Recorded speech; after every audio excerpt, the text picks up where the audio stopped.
Perkenalkan, kami dari kelompok 6 akan mempresentasikan tentang laporan tugas akhir perancangan algoritma dengan berjudul penetapan dan pemutusan kontrak kerja berdasarkan evaluasi kinerja karyawan. Sebelum itu, izinkan kami memperkenalkan diri. Saya Erlangga Fakhri Jawiguna dengan NPM 24067. Lalu ada rekan saya Ferry Ferdian dengan NPM 24049. Kemudian ada rekan saya Abdillah Cendikia Babe dengan NPM 24052. Dimulai dari pendahuluan, yaitu latar belakang. Kata kontrak sudah tidak asing lagi di zaman modern ini. Kontrak adalah salah satu instrumen hukum yang digunakan untuk mengatur hubungan antara dua pihak atau lebih dalam menjalankan kewajiban dan hak mereka, baik dari sektor bisnis, kerjasama perusahaan, proyek konstruksi, atau hubungan pribadi. Nah, laporan ini dibuat untuk mengulas dan mempermudah proses permutusan dan penetapan kontrak, baik dari segi bisnis dan implikasi praktisnya. Diharapkan laporan ini juga bisa membantu dan mempermudah dalam mengelola ketenaga kerjaan dengan baik, juga memberikan kejelasan terkait kontrak tenaga kerja itu sendiri. Next. Nah, di samping ada latar belakang, di sini juga ada tujuan. Tujuannya mempercepat. Yang pertama, mempercepat proses penetapan dan pemutusan kontrak kerja sehingga mengurangi beban administrasi dan meminimalkan waktu yang dibutuhkan. Lalu ada memastikan semua keputusan sesuai dengan peraturan ketenaga kerjaan yang berlaku untuk menghindari pelanggaran hukum. Mengurangi subjektivitas dan memastikan bahwa semua karyawan diperlukan dengan adil dan konsisten. Yang terakhir, membantu perusahaan dalam mengelola tenaga kerja secara optimal berdasarkan keputusan bisnis dan kinerja karyawan. Selanjutnya ada manfaat. Yang pertama adalah membantu perusahaan dalam mengelola tenaga kerja secara optimal berdasarkan kebutuhan bisnis dan kinerja karyawan. Yang kedua, algoritma memungkinkan proses yang lebih transparan, yang dimana yaitu kriteria dan alasan untuk penetapan atau pemutusan kontrak jelas bagi semua pihak, dengan memastikan bahwa karyawan yang terbaik dipertahankan dan diberi kontrak. Produktivitas perusahaan dapat meningkat. Lalu yang terakhir ada algoritma dapat dengan mudah disesuaikan untuk mencerminkan perubahan dalam kebijakan perusahaan atau peraturan ketenaga kerjaan.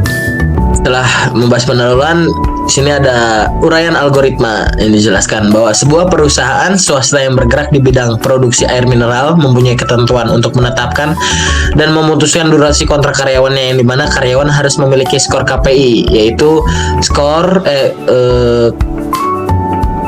Key Performance Indicator, sesuai dengan ketentuan perusahaan. Di perusahaan ini, KPI karyawan diukur melalui dua aspek, yaitu melalui kehadiran dan jumlah produksi atau jumlah penjualan karyawan. Karyawan tersebut akan mendapatkan kontrak berdasarkan ketentuan-ketentuan yang bisa dilihat di bawah ini. Selain ada kondisi untuk karyawan tetap, lalu di sini ada kondisi untuk magang, seorang mahasiswa yang magang. Seorang mahasiswa akan diberikan hasil evaluasi berupa tambahan kontrak atau mengakhiri kontrak dari program Merdeka Belajar, atau bisa disebut dengan magang dengan ketentuan di bawah ini. Lalu selanjutnya akan dijelaskan tentang algoritma deskriptif oleh rekan saya. Setelah diketahuinya uraian algoritma yang ingin dibuat, adapun algoritma deskriptif dari rangkaian algoritma sebelumnya. Either penetapan dan pemutusan kontrak perusahaan air mineral dengan berbagai ketentuan, yaitu memasukkan nilai kehadiran dan kompetensi karyawan yang meliputi target produksi atau target penjualan. Setelah itu diproses agar mendapatkan skor KPI untuk penetapan durasi kontrak. Deklarasi nama, string, tipe data huruf, status string, tipe data huruf, ID integer, tipe data bilangan bulat, posisi string, tipe data huruf, skor kehadiran integer, tipe data bilangan bulat, kompetensi karyawan atau mahasiswa. Yang pertama ada hasil penjualan, integer, tipe data bilangan bulat, kemudian ada hasil produksi, integer, tipe data bilangan bulat. Kemudian di sini ada flowchart dari algoritma yang kita sudah buat. Yang pertama dimulai dari start. Kemudian pengguna akan dimintakan nama. Jika nama yang dimasukkan adalah keluar, maka akan masuk ke portal B. Jika inputnya sesuai nama karyawan, akan diminta masukkan status. Jika status karyawan, maka dia akan lanjut ke kondisi sebelah kanan. Jika tidak, status berarti mahasiswa. Jika bukan mahasiswa, sistem akan menampilkan status tidak valid. Kita jelasin terlebih dahulu untuk yang karyawan. Jika status karyawan, maka sistem akan meminta input ID karyawan, posisi karyawan, kehadiran, produksi, atau penjualan.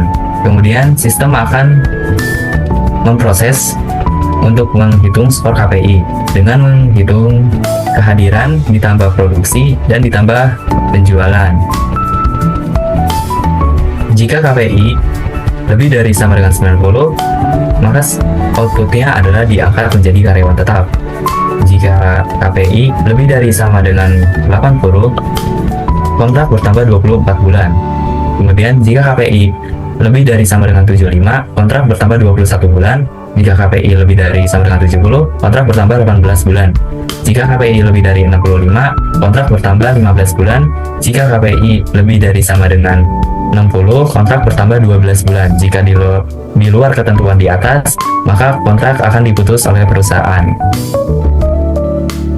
Kemudian di akhir akan mengeluarkan output evaluasi program karyawan. Selanjutnya kita masuk ke yang mahasiswa.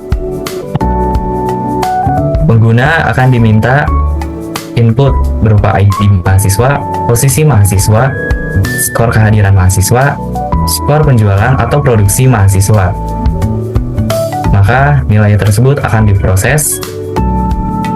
Jika kehadiran lebih dari sama dengan 80, penjualan atau produksi lebih dari sama dengan 100, maka program magang bertambah 6 bulan.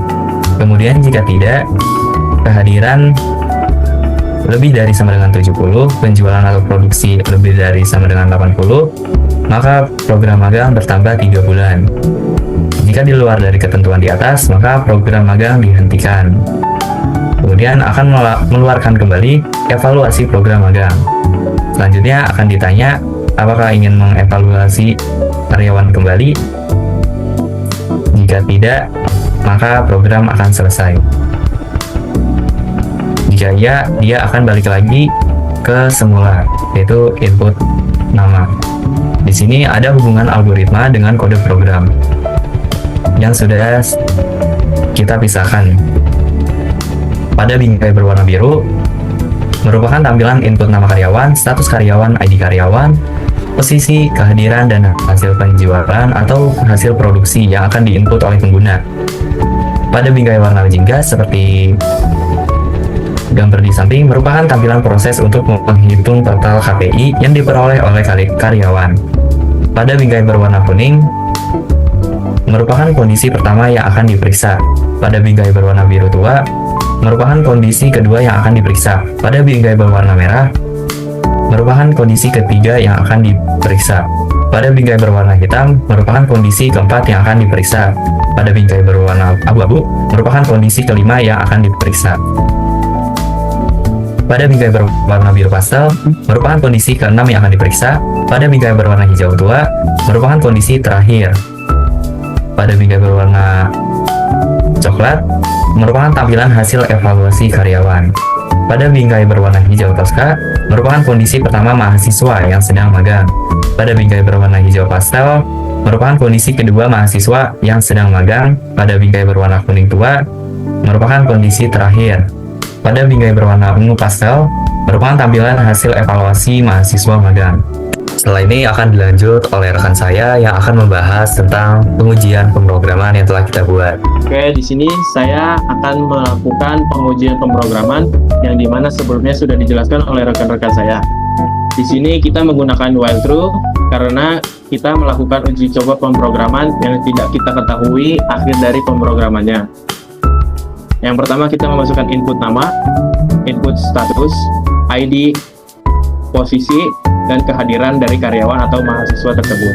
Selain itu juga kita masukkan kompetensi karyawan atau mahasiswa yang berupa hasil penjualan, produksi, hasil penjualan, dan hasil produksi. Setelah memasukkan input, kita masuk ke dalam proses.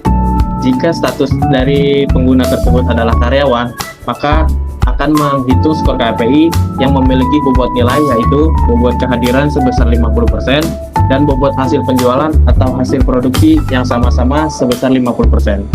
Setelah itu kita akan menghitung kehadiran, yaitu dengan cara kehadiran dikali dengan bobot kehadiran. Dan juga menghitung hasil produksi atau hasil penjualan dengan cara dibagi 10 terlebih dahulu, lalu dikalikan dengan bobot hasil penjualan atau hasil produksi tersebut. Setelah diketahui hasil penjualan dan hasil produksi serta nilai kehadiran, kita hitung total KPI, yaitu dengan cara kehadiran ditambah hasil penjualan ataupun hasil produksi. Yang dimana dari KPI tersebut akan menghasilkan output, yaitu berupa kondisi-kondisi untuk perpanjangan kontrak karyawan. Selain dari output untuk karyawan, kita juga akan menghasilkan output untuk mahasiswa magang dan juga evaluasi serta alasan mengapa karyawan dan mahasiswa tersebut diberikan durasi kontrak sekian. Nah, setelah itu kita akan melakukan pengujian pemrograman untuk beberapa contoh yang akan kita berikan. Pertama-tama kita diminta untuk memasukkan nama karyawan. Yang pertama kita masukkan nama Ferry sesuai dengan yang ada di PDF. Lalu kita diminta untuk memberikan pengguna sebagai karyawan atau mahasiswa. Karena di contoh pertama kita sebagai karyawan, maka kita tulis karyawan. Setelah itu kita diminta untuk memasukkan ID. Karena di PDF kita masukkan ID sesuai dengan yang contoh kita sudah berikan, yaitu 24049. Setelah itu kita masukkan posisi, yaitu sebagai staf penjualan. Lalu kita diminta untuk memasukkan presentasi kehadiran, yaitu sebesar 95. Setelah masukkan nilai kehadiran, kita juga diminta untuk memasukkan hasil penjualan, yaitu sebesar 850. Karena pengguna tersebut merupakan staf penjualan, maka hasil produksinya sebesar 0. Setelah itu, hasil evaluasi karyawan akan muncul dengan atas nama Ferry yang memiliki durasi kontrak sebagai karyawan tetap. Kita lanjut ke contoh yang kedua, yaitu atas nama Rio. Lalu Rio diminta untuk memasukkan status dari pengguna tersebut, yaitu sebagai karyawan. Setelah itu diminta memasukkan ID, yaitu 24013. Diminta juga masukkan posisinya, yaitu sebagai staf produksi. Dan juga pengguna diminta untuk memasukkan presentasi kehadiran, yaitu sebesar 81. Dan juga diminta untuk memasukkan hasil penjualan atau hasil produksi. Dikarenakan Rio merupakan posisinya sebagai staf produksi, maka hasil penjualannya 0. Dan juga hasil produksinya yaitu sebesar 624 produk. Maka atas nama Rio akan diberikan durasi perpanjangan kontrak, yaitu selama 18 bulan. Kita masuk ke contoh yang ketiga, yaitu atas nama Gea. Gea diminta untuk memberikan status, yaitu sebagai karyawan, dan memasukkan ID, yaitu 24314, dan memasukkan posisi, yaitu sebagai staf penjualan, dan diminta untuk memasukkan presentasi kehadiran, yaitu sebesar 67, dan hasil penjualan sebanyak 308. Hasil produksinya 0 karena Gea merupakan seorang staf penjualan. Nah, dari input tersebut maka menghasilkan output, yaitu Gea mendapatkan durasi kontrak yang diputus oleh perusahaan karena tidak memenuhi kriteria untuk perpanjangan kontrak. Selanjutnya kita akan masuk ke contoh yang terakhir, yaitu atas nama Putra, yang dimana Putra merupakan seorang mahasiswa magang di perusahaan air mineral tersebut. Putra dimintai untuk memasukkan ID, yaitu 24009, dan diminta untuk masukkan posisi, yaitu sebagai karyawan magang. Presentasi kehadiran Putra yaitu sebesar 77, dan hasil penjualannya 0 karena Putra merupakan magang di bagian staf produksi dengan hasil produksi yaitu 89. Maka menghasilkan durasi kontrak perpanjangan kontrak dari mahasiswa magang tersebut akan ditambahkan kontrak magang dalam program Merdeka Belajar selama 3 bulan. Jika program sudah selesai, maka kita akan ketik keluar dan program akan mengakhiri segalanya. Sekian dari presentasi kami yang telah berikan.